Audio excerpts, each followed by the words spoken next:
Yeah, Mark LeBlanc was our opening keynote speaker. He was incredible. He talked about, it's amazing to think he got $300 for his first speech. Now that goes to tell you how long ago it was.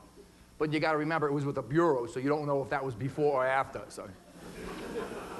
Mark says the world needs to hear what you have to say. I'm going to remember that and use that next time my wife tells me, shut up, you want the whole world to hear you?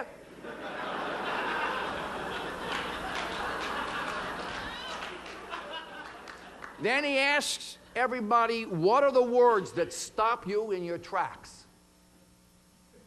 I've got a headache, usually does it for me. I can wait. Okay. Mark talked about strategic planning sessions with himself. Now, some people had some fun with that. You know, I used to have planning sessions with myself all the time, and then my mother told me I could go blind.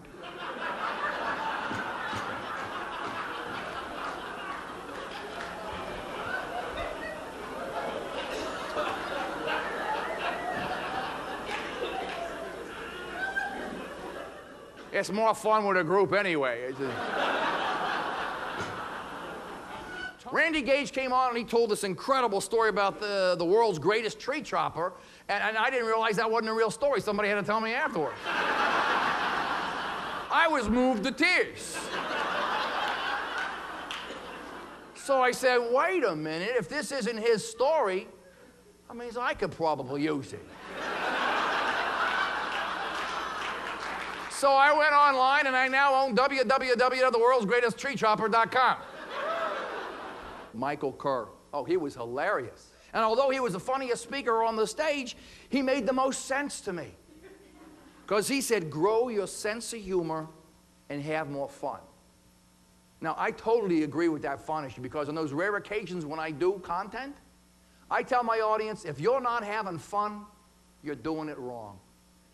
Michael was talking about the intentionally funny things. He was a park ranger, and people would ask him about how high a moose had to go before it became an elk and things like that. I used to work on a cruise ship. Tony was at Club Med. I was on cruise ships probably about the same time. And they'd ask you really stupid questions, like, is this island surrounded by water? Now, is the water rough in the pool because you're using seawater?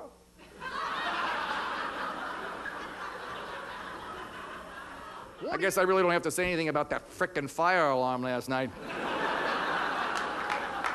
See, I don't know why I can't just go off. You know, the thing goes off, it's really loud, and then it's really sweet. Ladies and gentlemen, may I have your attention, please?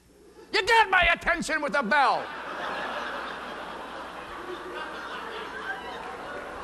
And then it went on and on.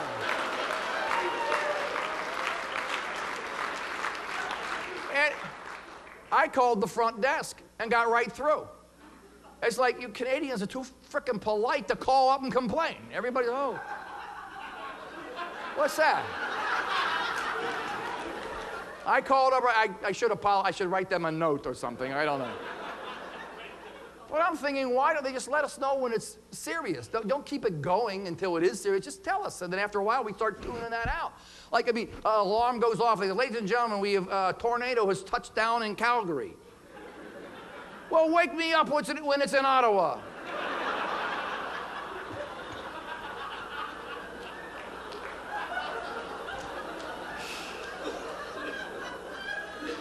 Patricia Katz, she talked about this press pause and think again. Well, you know, I usually am totally averse again to that. When she says thinking, it took me a while to even catch up with her, because as soon as she said think, I paused, and then I was... took me a while to catch up. And how would you like to be some of the people standing out in the hall when she was doing that interactive activity with us? Pump, pump, pump. Don't stop, pump, pump. It got people in the room, won't they? Of course, Patricia invited everybody to her house, and her husband's going to cook us dinner or something like that, and we're going to walk around. And did you see that rock she was sitting on?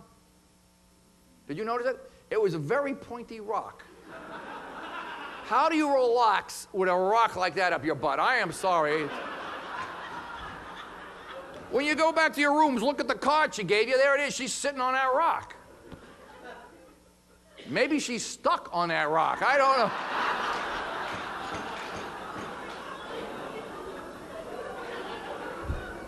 Mike Rayburn came on. What can you say about Mike Rayburn? My God, that guy's incredible, right? And Mike asked, the main thing I got out of that, you know, he says, what would it take for you to be the best? And I'm thinking an alternative universe.